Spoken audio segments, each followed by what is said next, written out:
I think इस exam में क्या करना है ये सब बता रहे हैं, क्या नहीं करना है कुछ चीज़ें हैं जो बहुत इंपॉर्टेंट है। पहली चीज़ जो मुझसे गलती हुई कि सिलेबस को बिना समझे properly I step into the preparation. तो ये गलती तो नहीं करनी है। पहले सिलेबस उठाएं। मेंस का बहुत ही डिटेल सिलेबस यूपीएससी ने दिया है, हमें ये देखना चाहिए। उससे ये पता चलता है क्या पढ़ना है। अब आता है सवाल कितना पढ़ना है। जैसे अगर मैं एग्जांपल दूं, पॉलिटी में फंडामेंटल राइट्स एक टॉपिक है।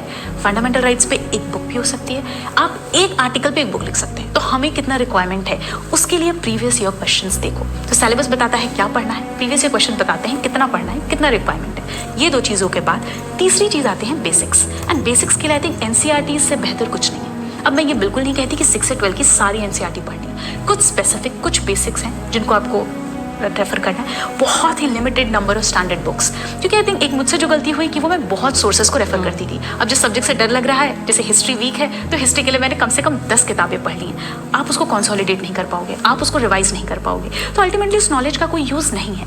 तो ये भी मैं कहूँगी कि बहुत ही मिनिमम बुक लिस्ट रखो।